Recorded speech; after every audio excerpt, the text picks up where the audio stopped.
Hello everyone and welcome to Ovens and Dragons, where I cook food for game night.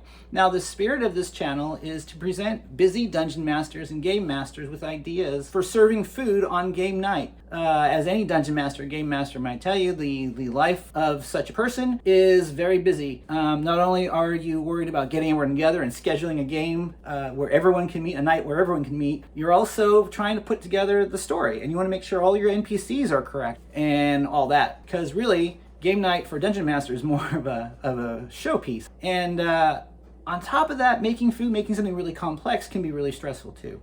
So the spirit of this channel is to give game masters and dungeon masters ideas for simple, easy foods that can feed a lot of people. You know, maybe about 5 or 6 people, the average sort of gaming group.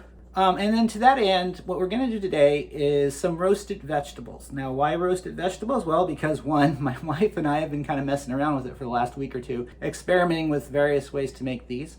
So it's fresh on my mind. And two, I like roasted vegetables. They're just good. Now, you might not like vegetables, but you know, you could serve these at a game night as a side dish for chips and dip.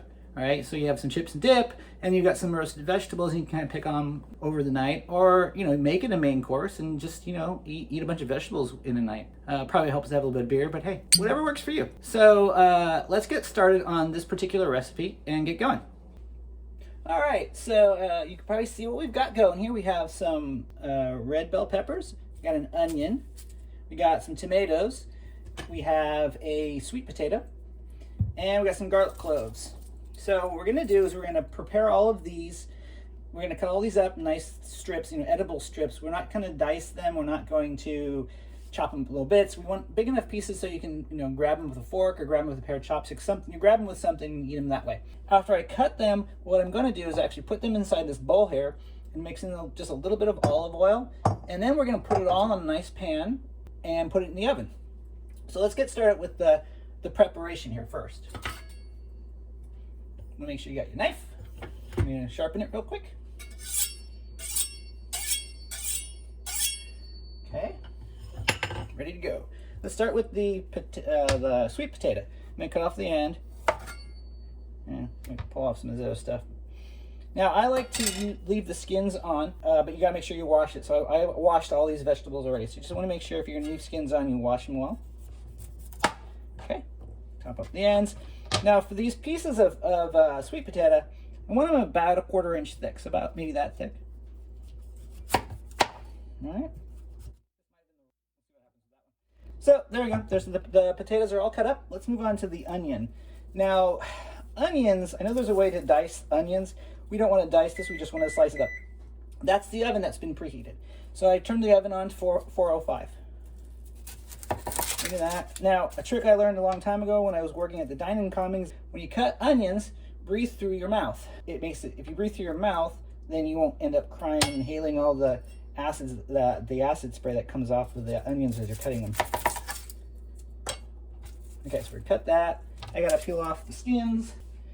Just do a nice little cut like that. Peel these off. Now, I do have a garden. I do compost a lot of this stuff. Some of the stuff I don't want to compost because I don't know what it's going to do, or it wouldn't be appropriate for, the health of the compost. Okay, so I'm just going to cut this long ways. Because I'm talking, I've been breathing through my mouth. So I'm going to cut it that way, and then I'm just going to actually just do it this way. Now what that's going to do is give me these sort of half circle things, so like a half an onion ring kind of thing. Now, there is a way to cut it and dice it, and I'm not good at that yet. I'm practicing. I have been watching some YouTube videos on how to cut onions and dice onions and stuff, and haven't quite gotten it down yet. I am looking forward to the time when I can do it, though. Now for the bell pepper. Again, I was watching on YouTube the quote proper way or a good way to cut these, and I kind of understood what the chef was saying, but it was kind of hard. I'm also still practicing on that. Oops, it fell in. I gotta pull this out. I'll get that out in a second. There we go. All right, so we got that cut out. And just very carefully cut the top off of this. It's be a little bit easier because it's got a big old stem on it. Now, what's going to be nice about this is that it's going to be actually I know it's all vegetables, but it's gonna actually turn out really, really sweet because these red bell peppers are sweet. Tomatoes, when you cook them, they kind of take on a sweet flavor. Onions, when you roast them like we're going to, actually become very sweet. And then there's the sweet potato. I'm gonna rinse the insides of these out real quick and chop them. Okay, now that we've got the tops cut off, we're gonna slice them.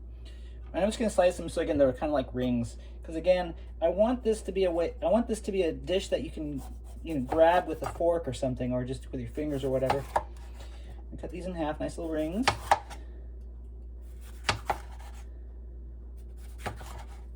All right. Same thing with the tomatoes. We want to again slice them in nice slices so that they can roast up nicely. Oh yeah, I'm cutting them this way, not down through the stem, but sideways. Just like you would do for like if you're making a burger or something, like tomatoes for a burger. And again, I want these a little thick. There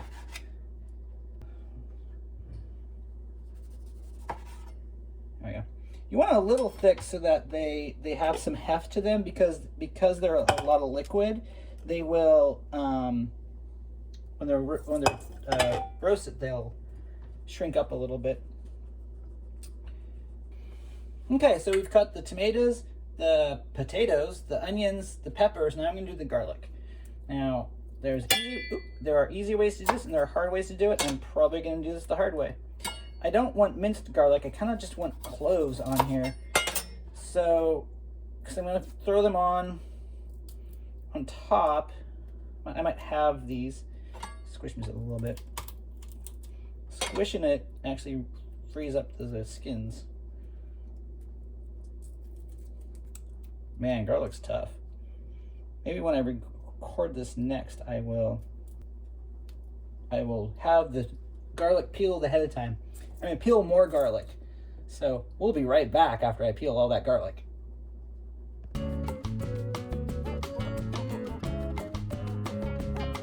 All right, it's all peeled and ready to go. That wasn't agonizing or painful at all. So these larger ones I'm gonna actually cut in half. The idea here is that we're going to have some garlic pieces to sprinkle on top of the vegetables. And then if no one wants to actually eat the whole piece of garlic, they don't have to. But it's there as a treat if you want it. But it will also produce a very aromatic,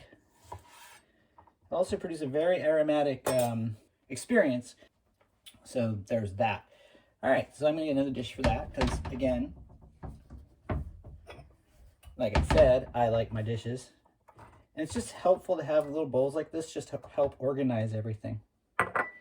Okay, so next step is to put a little bit of olive oil on here and get them sort of mixed around. And I already see the error of my mistake. I probably should have kept the onions and the green and the sweet potatoes separate. So maybe when you do this, you keep your onions and your sweet potatoes separate. I'm just gonna put a little bit of olive oil in here, maybe like a tablespoon or so. Just kind of pour it around, because it doesn't have to be coated, but you do just want a little bit on here, just so that it'll give it a nice roasting, roasted texture, or not texture, but it adds to the flavor and adds to the cooking process. So, and just move it around a little bit. Move the knife out a little bit. Put that back in there. Now, see, you can kind of see it's just sort of lightly glistening, and see, there's like a light glistening on there. That's kind of all you're looking for. It doesn't have to be soaked in oil. You really don't want it soaked in oil, because that would just that won't make for a good treat. I did actually put a little bit too much olive oil in here. It's okay though. So I'm gonna take this and lay this out in my pan. So here's my pan. Right? I've already put down my cooking paper, my parchment paper. Parchment paper is great. I love it. So I'm just going to lay these out. I might have made too much. We'll see. So let's put the onions down. Let's see. How do we want to do this? Let's put the onions down first. Just sort of spread them out. Yeah, I don't know how I'm going to get all this on here. I think my wife made much fewer food than this. I'm not going to use everything I cut up, apparently. I grabbed a lot of food. So I'm gonna put let's see, I'm gonna put these on next.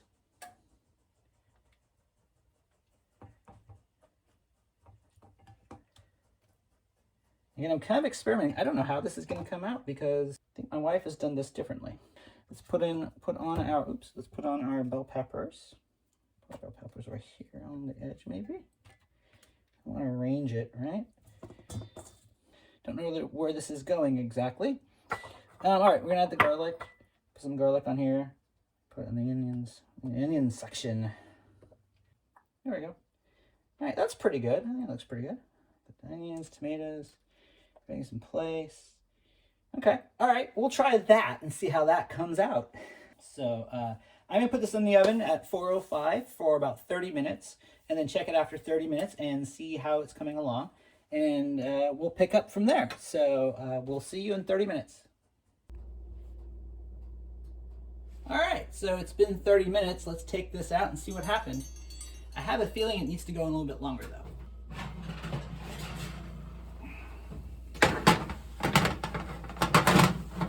So there we go. There's our tray. Looking at it, it looks okay. Let me get a toothpick real quick. So the idea here is that the potatoes really need to be soft, and they are nowhere near done. That one's nice. That one's okay. So you want to, you kind of want the consistency of like a French fry, where you can just kind of poke through it like a baked potato, right? So some of these are done nicely. Some of these maybe not so much. So one of the key things in doing something like this is making sure everything's cut to the same depth or same width so that they cook consistently through. One of the problems I have with what I did here is the fact that some of these potatoes are actually cut too thick or more thick than the other potatoes, and so some of them are done and some of them are not. The other thing is I'm looking at the onions and they're not quite the way I wanted them to come out. So they're definitely cooked, but they don't have that roasted look, and the tomatoes don't either. So I think what I'm gonna do actually is stir this up a little bit.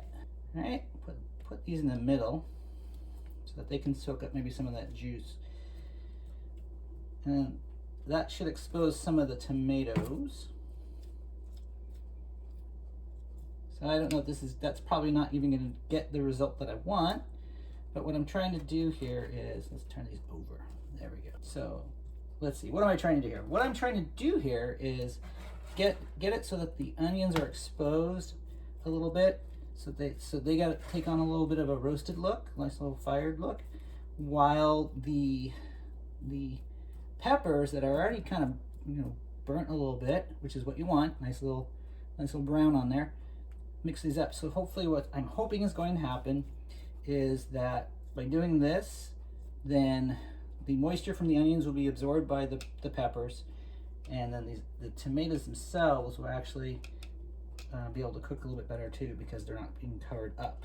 So now, one of the things I did say was we're looking for cooking fails and cooking successes. This might be a cooking somewhere in between. So what I'm going to do now, I'm going to put this back in the oven for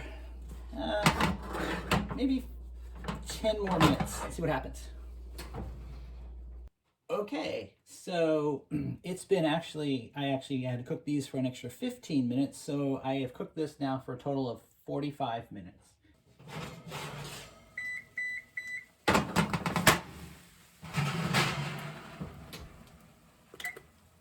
Oh yeah, that's beautiful. You guys can see that or not, but it smells really good, and actually these are the right consistency now. They've been cooked a little bit. Got a little bit of browning on them, so some of these have got a little bit of roast, a little browning in here and there. The garlic's in there. Some of these have the little tips are burnt a little bit, but that's okay. That's actually perfect. So in looking what I've actually prepared here, it's not too bad. I think, oh, that nice little browning on that one. Can you see that? That's beautiful. So looking at what I prepared here, it's not too bad. It smells really good. I think I probably would have maybe tried to make fewer vegetables this time. Or, maybe put the potatoes in the middle and have the onions around it, or maybe put the onions on the bottom and the potatoes on top. So I don't know. There's got to be some perfect configuration for all this so that it all comes out right. Because some of the potatoes are there's just a little bit of they're cooked, but they're like al dente cooked. Maybe a little softer than al dente.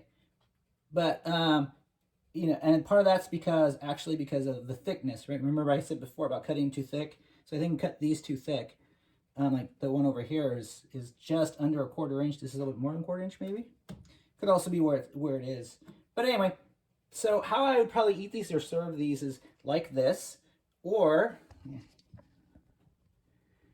you know, I would serve those exactly like they are, or I'm actually going to set up a shot to show you one way that would actually be really neat to serve it, which is with some bread. And because there's like garlic bits and stuff in there, be great because, you know, you can slice off a slice of bread, put a little butter on it, maybe smear on some of that garlic because it's roasted garlic. It makes a great spread.